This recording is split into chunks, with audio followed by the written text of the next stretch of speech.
არის ამის ნიშანია.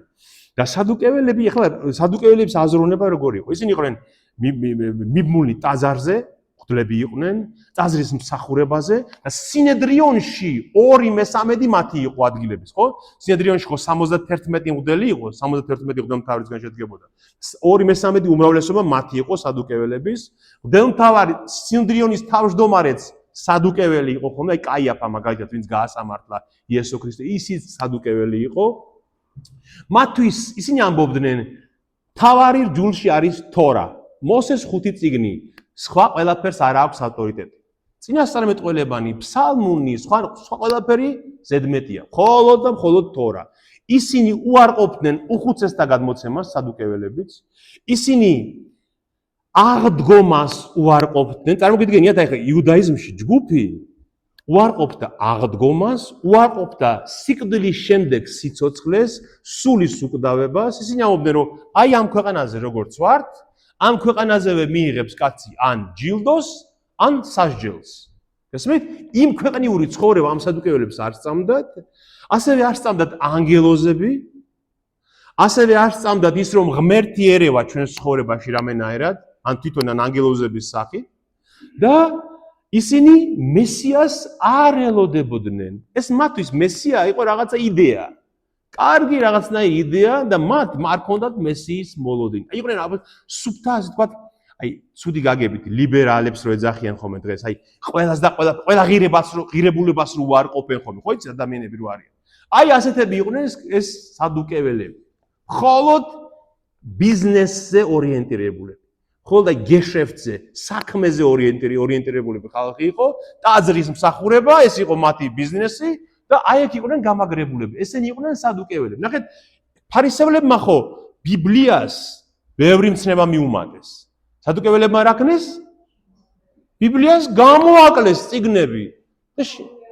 ორივე არასწორი იყო, ზუსტად. ორივე არასწორი იყო და ამიტომაც ეუბნება ქრისტე ერიდეთ ფარისეველთა და სადუკეველთა საფუარს. ორივე შეცდომა. ვერც ერთი ვერ გაცხონებ თქვენ. აი ეს არის ეს აზრიდებს ამაში. ამაზე აფრთხილებს ქრისტე. ნახეთ, მე აქ დავწერე, კიდევაც ნახეთ. ევას შეცდომა. ევა ფარისევლობამ შეაცდინა ზუსტად.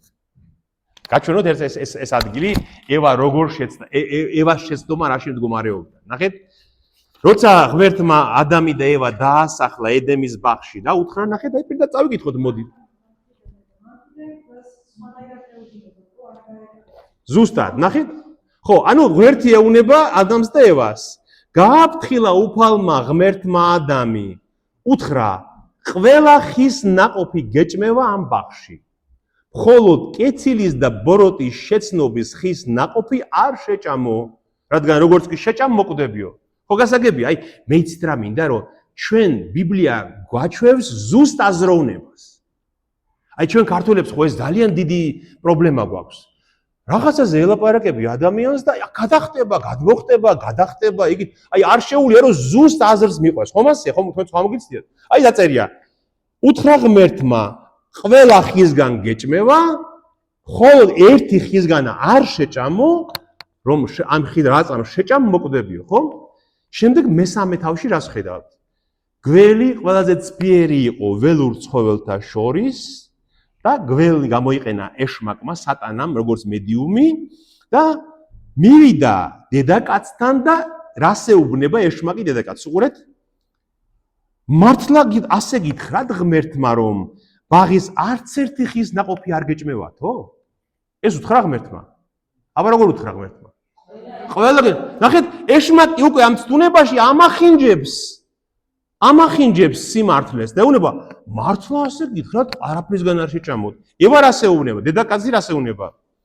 რაც კი ბაღშია, ყველა ხის ნაყოფი გვეჭმევა. ეს ახსოვს. შემდეგ უმატებს, ნახეთ, ევა რას ეუბნება? ოღონდ შუაგულ ბაღში რომ ხე დგას, იმის ნაყოფს ნუ შეჭამთ, გითხრა ღმერთმა, არ გაეკაროთ, თორემ მოკვდებითო. რა შეცდომა დაუშვა ევამ? არ გაეკაროთ, სადოდ თქვა ღმერთმა. ხელი რომ მოეკიდა, ხო არ მოკვდებოდა. არ გაეკაროთ, თორემ გადაამეტა. ევამ ფარისევლურად ერთი მცნება მიუმატა იმას, რაც ღმერთმა უთხრა. ღმერთმა რა უთხრააბა? არ შეჭამო, თორემ მოკვდებიო. ამან ზუსტად ფარისეულობა გააკეთა, რაც ფარისეულები აკეთებენ. კიდე ერთი შექმნა, ერთი მცნება, ზღუდე გაუკეთა ამ არ შეჭმის ცნებას და მიკარებაც აგვიკრძალა ღმერთმა. მაგრამ აი ამ გადამეტებამ ხო ვერ დაიცვა დაცემისგან ის. გესმით? აი ეს უნდა გვახსოვდეს, რომ ზუსტად როგორც ღმერთმა გვითხრა, ისე უნდა დავიცვათ. არ ჭირდება იმას ცნებების დამატება. აი რაც გვითხრა, ის უნდა დავიცვათ. აი ევას შეცდომაც ის არის, რაც შემდეგ ფარისევლებმა გაიმეორეს. აი ამიტომ ეუბნება ქრისტე, რომ არც სადუკევლების და არც ფარისევლების სწავლებას არ გაჰყვეთ.